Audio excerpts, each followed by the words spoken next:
2020 সালে 48 কিলোমিটার দীর্ঘ যশোর-ঝিনাইদহ মহাসড়কটি আধুনিকায়ন করে 6 লেনে উন্নীত করতে 4,800 কোটি টাকার প্রকল্প হাতে নেওয়া হয়।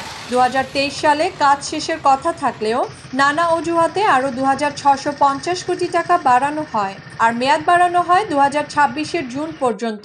ফলে গত 4 বছর ধরে চলাচলের অনুপযোগী হয়ে পড়ে থাকায় প্রতিনিয়তই নানামুখী ক্ষতির শিকার হচ্ছে কয়েক লাখ মানুষ।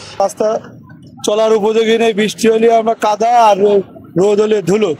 রাস্তা চলার কোনো উপযোগী নেই, রাস্তা হলো ভাঙাচোরা সেইভাবে আছে। ফোর লেনে কোনো কাজের কোনো ব্যবস্থা আমরা দেখতেছি না এবং হচ্ছে না। ভাঙাচোরা মহাসড়ক দিয়ে এলোমেলোভাবে চলছে পণ্য ও যাত্রীবাহী যানবাহন। এতে যশোরের ভেতরের 20 এবং ঝিনাইদহ অংশে 28 কিলোমিটার সড়ক যেন মৃত্যুফাঁদে পরিণত হয়েছে। যে কোনো সময় দুর্ঘটনার শঙ্কা থাকলেও মারাত্মক ঝুঁকি নিয়ে গাড়ি চালাচ্ছে চালকরা। রোড দীর্ঘ 5-6 বছর ধরে ভয়াবহ খারাপ অবস্থা এবং আমরা কোনো রকম গাড়ি চালাতে পারছি না।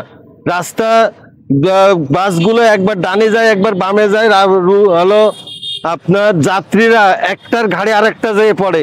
রাস্তায় প্রায় বাস দুর্ঘটনা কবলিত হচ্ছে এবং আমাদের ছোট গাড়ি সব গাড়ি কোনো রকম রাস্তায় আমরা চালাতে পারছি না।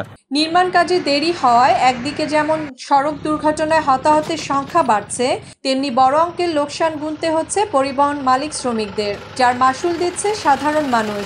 মাত্র 30% টাকায় জমির মালিক হয়ে নতুন বাংলাদেশের গড়ে তোলার স্বপ্ন দেখা বাংলা বসতি। এই যে গাড়ি ভাঙচুর পড়ে থাকে, আমি যেমন রাস্তা খারাপের কারণে অ্যাক্সিডেন্ট করে বসে আছি, এটা একটা বড় কারণ। রাস্তাতে চলাচল করা যায় না, মানুষ দুর্ভোগ অবস্থায় আছে, মানুষ রাস্তায় চলতে পারে না। প্রতিদিন 5-7টা করে অ্যাক্সিডেন্ট হয়, প্রতিদিন মানুষের জানের নিরাপত্তা থাকে না, এই রাস্তায় চলার মতো কোনো পরিস্থিতি নাই।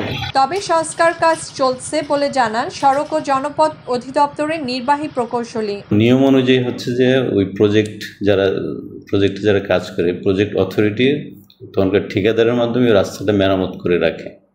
এই জন্য একটু সাময়িক একটু অসুবিধা হচ্ছে।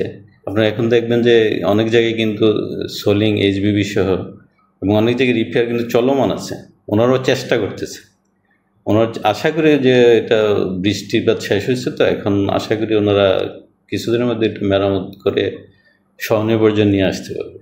এ বিষয়ে ক্যামেরার সামনে কথা বলতে না চাইলেও গেল 5 বছরে প্রকল্পটির মাত্র 3% কাজ সম্পন্ন হয়েছে বলে দাবি প্রকল্প সংশ্লিষ্টদের। মুসলিমা জাহান মিতু, বাংলা এডিশন।